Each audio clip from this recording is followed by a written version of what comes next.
A millionaire fires a woman after getting her pregnant. 21 years later, he is shocked to meet her son. Before starting the video, say what time you are watching this video and where from. The conference room exuded an air of power and control, much like its occupant, John Daniels. Known as a shrewd businessman, John had built an empire through sheer determination and ruthlessness. As Rachel Foster stepped into the room, clutching a file and her courage, her hands trembled slightly. She wasn't just a junior associate pleading her case. She was a woman carrying a secret that could shatter John's pristine world. "I'm pregnant," she said, her voice barely above a whisper. Her eyes met his, searching for understanding. John leaned back in his chair, the corners of his mouth twisting into a cynical smirk. "And why is this my concern?" His words struck like a whip, cold and dismissive. "It's yours," Rachel insisted, her voice firmer this time. "We were together, John. This isn't just my responsibility." John stood, towering over her. "Whatever fantasy you've concocted, Rachel, it ends now. I don't have time for games." His gaze hardened. "You're fired. Pack your things." But Rachel stammered, her voice breaking. "Don't make this ugly," he warned, leaning closer. "And don't you dare try to ruin my reputation. If you breathe a word of this, I'll make sure you never work in this town again." Rachel stumbled out of the office, tears blurring her vision. In a single moment, her career and future felt like they had crumbled into ashes.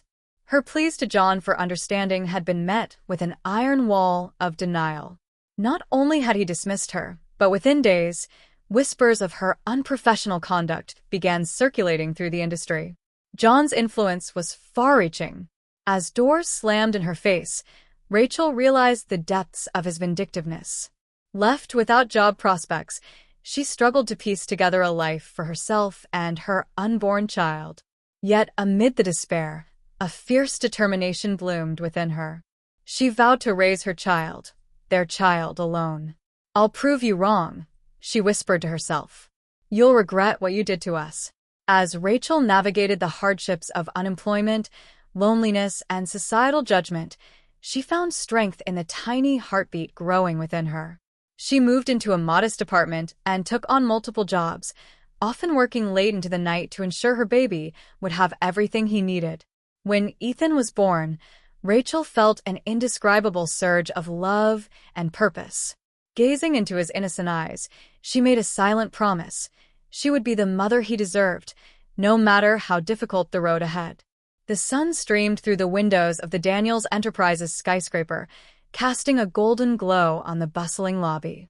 Ethan Foster, now 21, stood in awe, clutching his acceptance letter to a prestigious internship program at one of the city's most powerful corporations. His polished suit and confident demeanor masked the years of struggle and determination that had brought him to this moment. Ethan had always been driven, excelling in school while working part-time jobs to ease his mother's financial burden. When he received the offer from Daniels Enterprises, it felt like fate had finally smiled on him.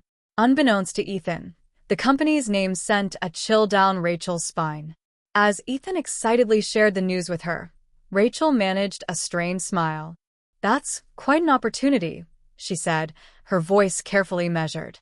She couldn't bear to douse his enthusiasm, but felt unease coil tightly in her chest. Ethan grinned. "It's everything I've worked for, Mom. I can finally make things easier for us." Rachel forced herself to nod. "Just be careful, Ethan. You never know who you'll encounter in a place like that." Ethan laughed. "You worry too much. I'll be fine." The night before Ethan's first day, Rachel couldn't sleep. Memories of her humiliation and betrayal by John Daniels resurfaced with vivid clarity. She had buried those memories deep, focusing on building a life for herself and her son. But now, the past felt perilously close. Rachel debated whether to tell Ethan the truth. She had raised him with honesty, but how could she reveal such a painful secret just as he embarked on a journey he was so proud of? Instead, she prayed that fate would keep their worlds from colliding. Meanwhile, on Ethan's first day at Daniels Enterprises, he joined a group of interns for orientation. The atmosphere was electric, with everyone vying for attention and favor. When the company's CEO made a brief appearance, Ethan stood in the back, quietly observing. John Daniels, now graying but still commanding, strode into the room with an air of authority. As his gaze swept the room, it briefly paused on Ethan. Something about the young man struck him, a familiar intensity in his eyes, a resemblance he couldn't place. John dismissed the thought and continued with his speech. For Ethan, it was just another moment in his promising new chapter. For John, a seed of doubt had been planted, though he didn't yet know why. Rachel sat at the kitchen table, her hands trembling as she folded and unfolded the corner of a napkin. Ethan had been raving about his experiences at Daniels Enterprises for weeks, his admiration for the company and its CEO growing with each passing day. The weight of her silence was becoming unbearable. "Ethan," she began, her voice tentative, "there's something I need to tell you. About your father." Ethan froze, his fork midway to his mouth. "My father," he repeated, his tone a mix of curiosity and disbelief. Rachel hesitated but pushed forward. "It's John Daniels. He's your father." The silence that followed was deafening. Ethan's eyes widened and his expression hardened. "What?" he finally whispered, his voice sharp. "The man I've been working for. He's the one who abandoned us?" Rachel nodded, tears welling up. "He fired me when I told him I was pregnant. He denied everything and made sure I couldn't find work. I never told you because I didn't want a shadow hanging over your life." Ethan shot to his feet, anger radiating off him. "He's been living in luxury while you struggled to give me everything I needed? And I've been working for him like some clueless idiot?" Rachel reached for his hand. "Ethan, I didn't tell you this to make you angry. I just thought you deserved to know the truth." But Ethan was already pacing, his jaw clenched. "He's going to hear from me. I won't let him get away with this." That evening, Daniels Enterprises hosted a grand company dinner. The banquet hall buzzed with laughter and clinking glasses as executives and clients mingled. John Daniels, standing at the center, reveled in the praise of his peers. Ethan entered the hall, his expression stormy. Spotting John, he strode to the front of the room, ignoring the startled looks of onlookers. "Mr. Daniels," Ethan called, his voice cutting through the chatter. The room fell silent. John turned, his brow furrowing. "Yes? I'm Ethan Foster," he declared, his voice ringing with conviction. "Rachel Foster's son." The color drained from John's face. "You abandoned my mother when she needed you most," Ethan continued, his voice rising. "You fired her, ruined her career, and denied me a father, all so you could protect your reputation. Well, I'm here to tell the world the truth." Gasps rippled through the room. John's wife and daughter, seated nearby, stared at him in stunned disbelief. "Is it true?" his wife demanded, her voice shaking. John opened his mouth to speak, but no words came. Ethan's final words cut like a knife. "You're nothing but a coward." The fallout from Ethan's public confrontation was swift and brutal. By the next morning, headlines blared with scandalous accusations. CEO John Daniels exposed by illegitimate son, a legacy of betrayal. The board of Daniels Enterprises, concerned about the damage to the company's reputation, convened an emergency meeting. John sat in the conference room, a shadow of the confident man he once was. His colleagues avoided his gaze as they voted unanimously to force his resignation. "This company can't afford to be led by someone with your baggage," one board member said bluntly. At home, the atmosphere was no better. John's wife, furious and humiliated, packed her bags and left with their daughter. "You've lied to me for decades," she hissed before slamming the door. Alone in his sprawling mansion, John finally faced the emptiness his choices had created. Meanwhile, Ethan struggled with the aftermath of his confrontation.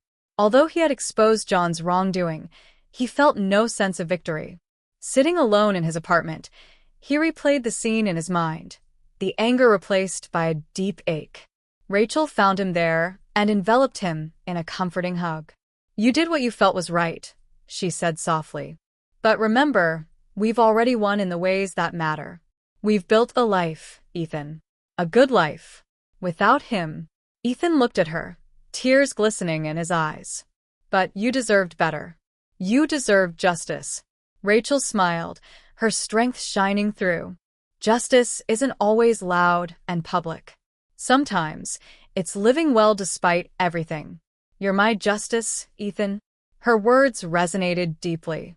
Ethan began to realize that no amount of public humiliation could erase the years of struggle his mother endured. What mattered most was the bond they shared and the life they had built together. With Rachel's encouragement, Ethan started to focus on his future. He decided to channel his anger into something constructive, mentoring young people who, like him, faced challenges without privilege or connections. Rachel, as always, stood by him, her pride in her son unwavering. "You've always been more than enough," she said. "I don't need revenge. I just need to see you happy." Ethan nodded, resolved to move forward not out of bitterness, but out of gratitude for the woman who had given him everything. Ethan walked into Daniel's Enterprises one last time, his head held high. He had already drafted his resignation letter and handed it to the HR director with a firm handshake. "Thank you for the opportunity," he said, "but I need to carve my own path." As he stepped out of the building, a sense of liberation washed over him. He no longer felt tethered to the legacy of John Daniels. Instead, he saw the world as a canvas, ready for him to paint his own story, independent of his father's shadow. Ethan soon secured a position at a socially conscious startup, where he found fulfillment in contributing to projects that aligned with his values. His determination to succeed on his own terms became his driving force. Back in his now-empty mansion, John Daniels faced the wreckage of his life. The scandal had cost him everything: his career, his family, and the respect of those who once admired him. For the first time, he truly felt the weight of his choices. John reached out to Rachel and Ethan, requesting a meeting. Reluctantly, Rachel agreed, more for Ethan's sake than her own. They met at a quiet cafe, where John, a shell of his former self, apologized. "I know I can't undo the pain I caused," he said, his voice faltering. "But I want to make things right, if you'll let me." Rachel regarded him with a calm but firm expression. "I appreciate the apology, John, but we don't need you in our lives to be whole. We've already built something stronger than you ever could have given us." Ethan, though conflicted, echoed his mother's sentiment.